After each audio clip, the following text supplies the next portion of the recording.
everyone. I'm Ronnie. And I'm Jessica. And you're listening to Clean With Me, the podcast where we walk you through cleaning your house.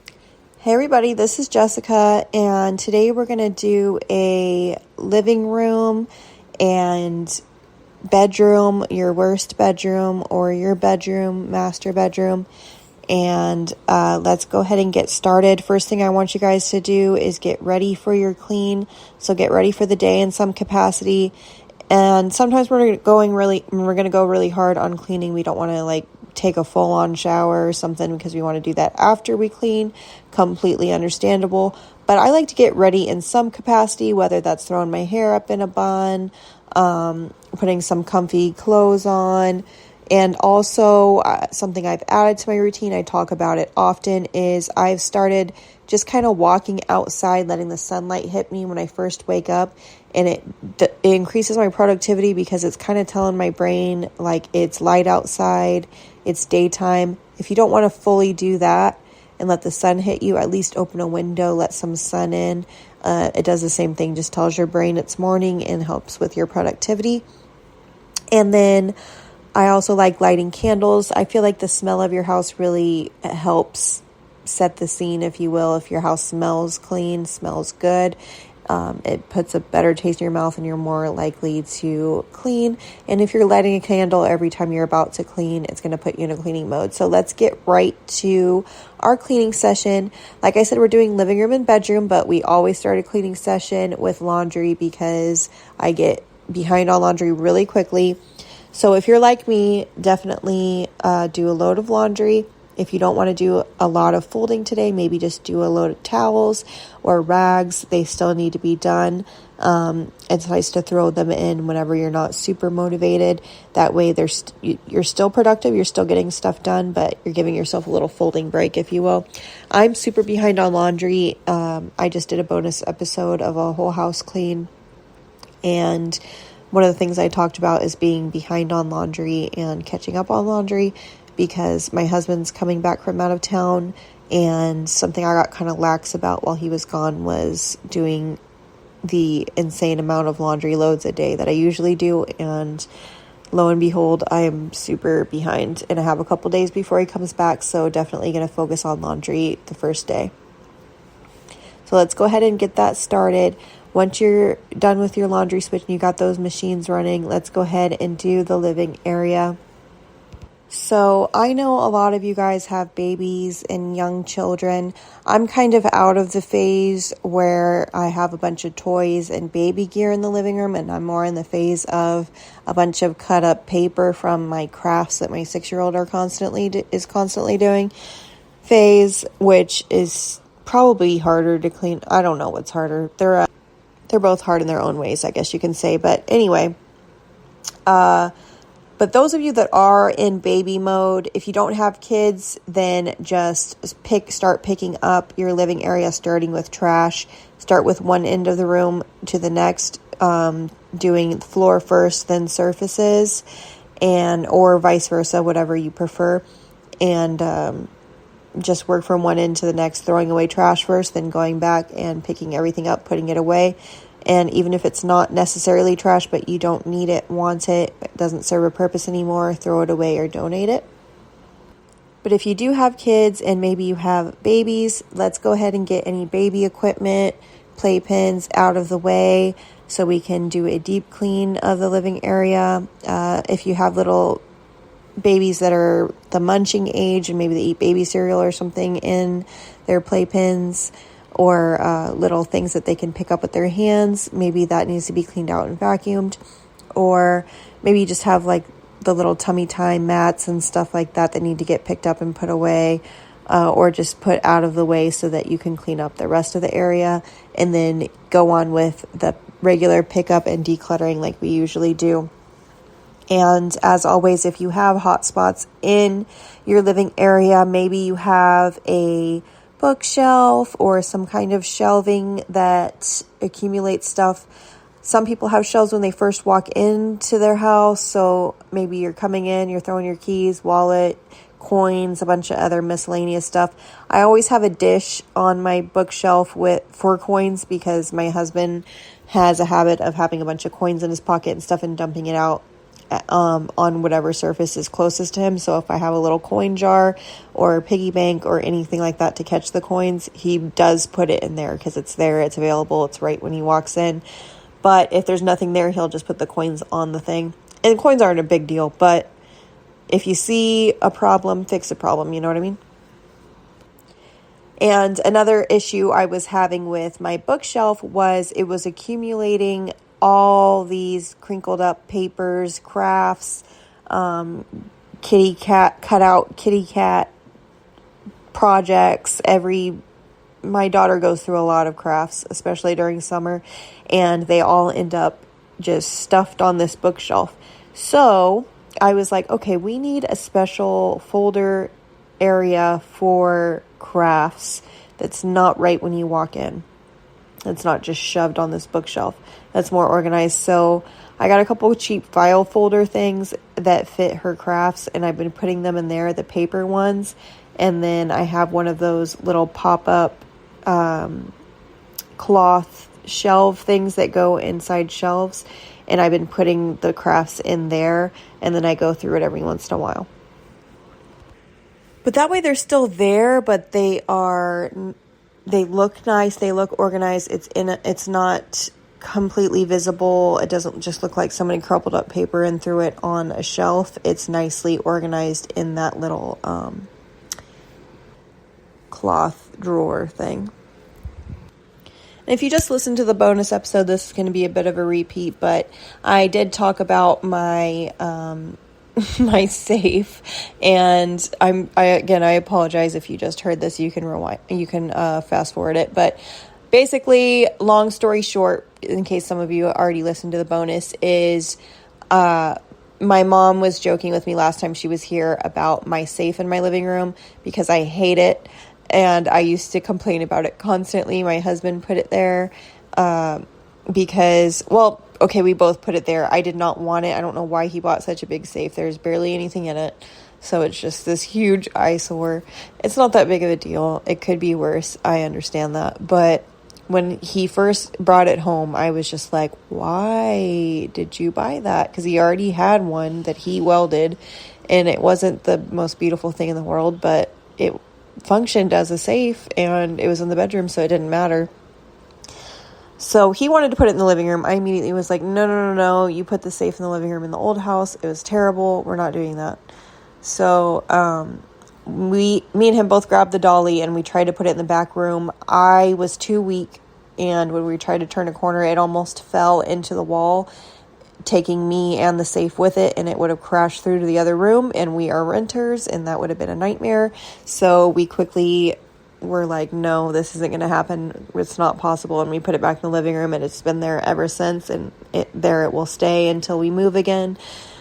And I joke all the time about putting like a curtain over it or something because it's a huge eyesore, but now I'm used to it. It's just a part of my living room now. It's just a part of the furniture, but I used to be like, let me put like a curtain over it or bedazzle it or do something with it, because it's just so there and huge. And I guess my mom saw a video of somebody else complaining about their husband putting a safe in their living room, and she said it reminded her of me. All that to say this, that's one of the surfaces I have to check when I'm cleaning surfaces in my house, because sometimes I just set stuff on top of that safe, the big ugly safe, and I don't want the safe to be uglier than it already is, so I need to make sure I clean that off. If your husband's put a giant ugly safe in your living area as well, clean on the top of that. And then windows, I tried to safeguard my blinds with all my heart. I really did.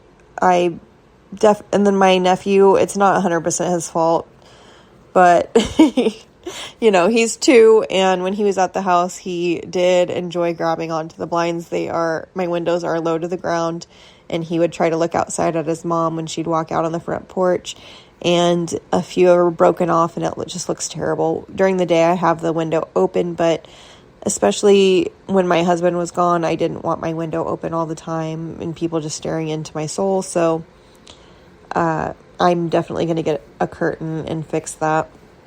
There is a way, if you have blinds like that, a lot of times they put a lot of extra ones on the bottom, and there's a way to re-string them. I don't know what the word would be, to take them out and then re-put them back on. It's on YouTube. You can look it up. It's a big, long, irritating process. It's probably easier just to buy new ones and save up for them, but sometimes they can get pretty pricey. So if you have time, you can put the extra ones in the place of the broken ones.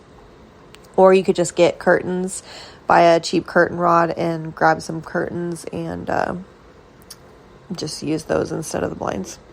I'm probably going to do the second option. Since I live at Goodwill and thrift stores, I could just, get some curtains from there, wash them.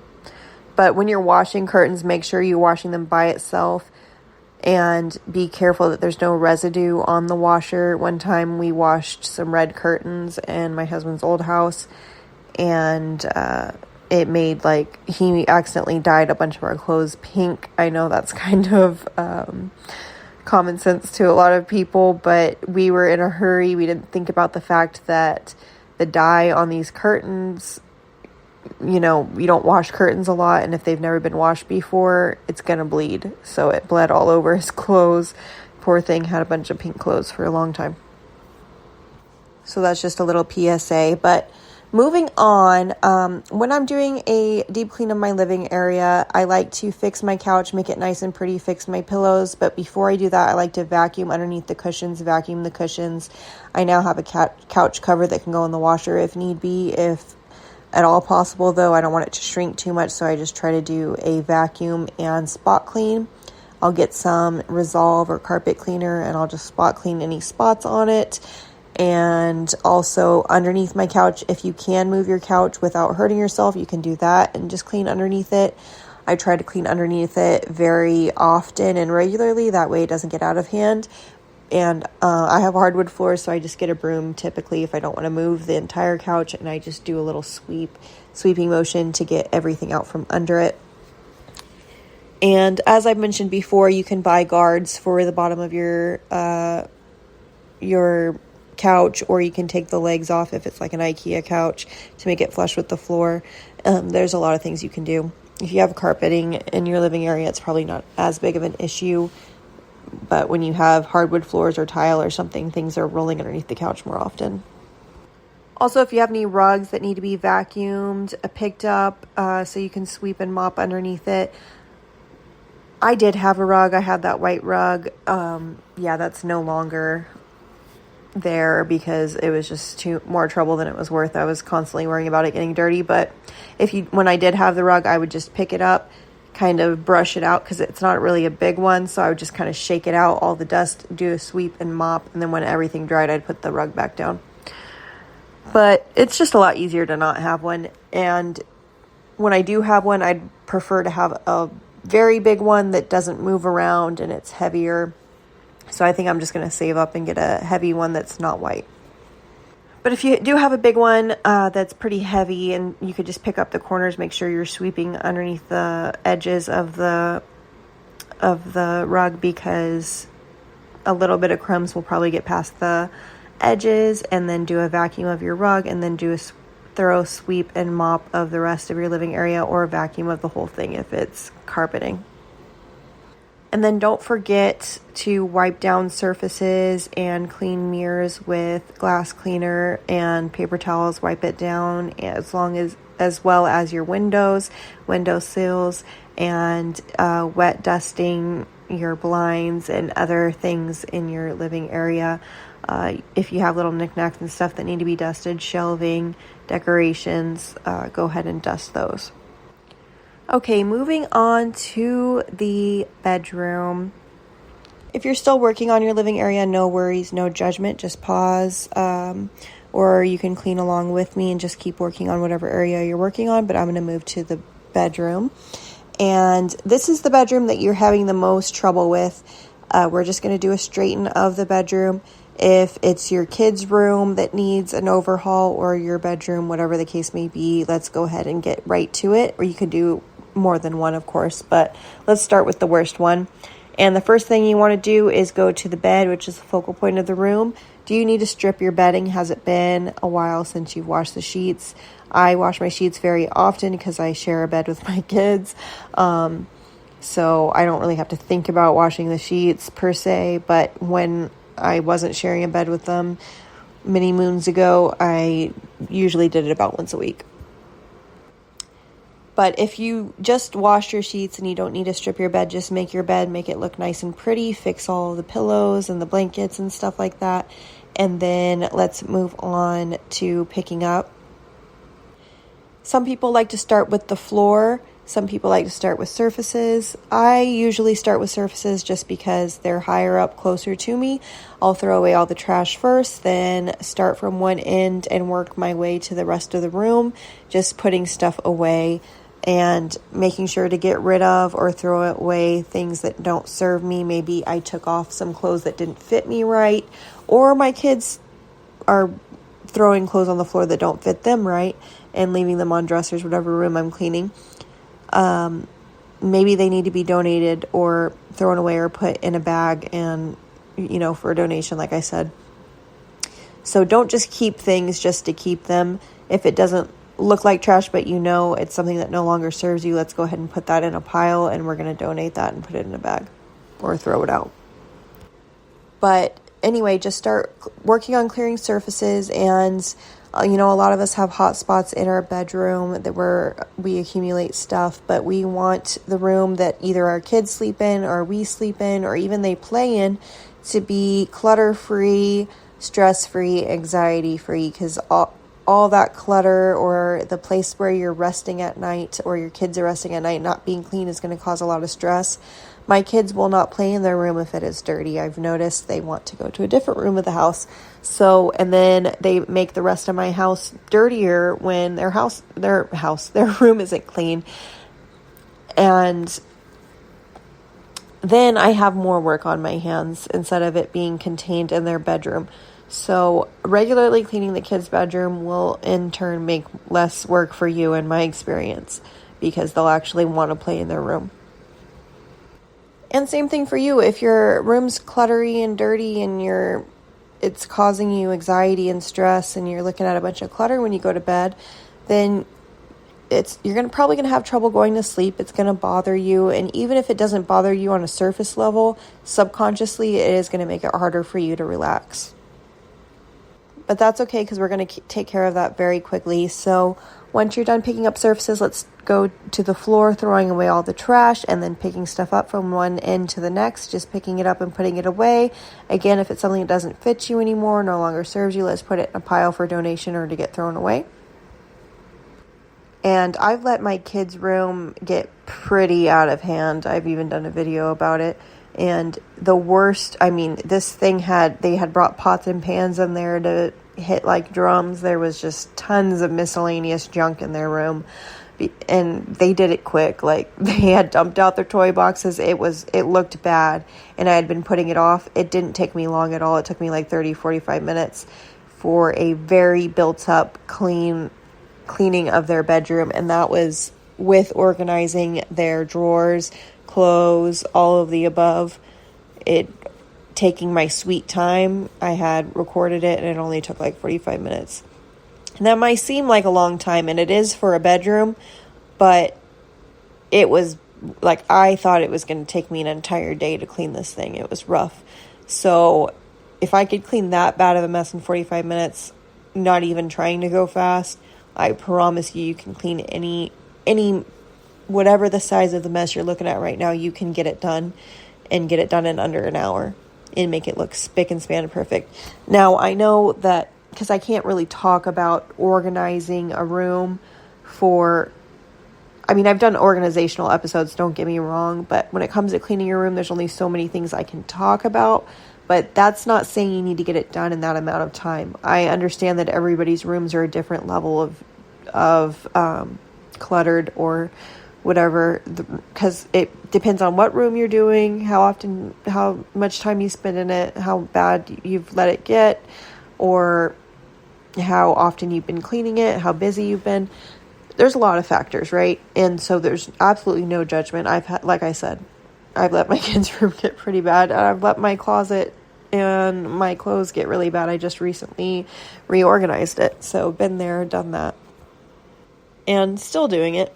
I still have my bad days. I still let things get out of hand sometimes, but that's okay as long as we're there to pick up the pieces.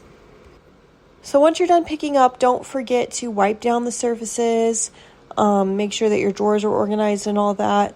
If they're super out of hand, it's going to take you a while, and you don't want to do that project right now, that's fine. Just make sure the next time you have an extra minute or two, that's going to be your first bonus chore.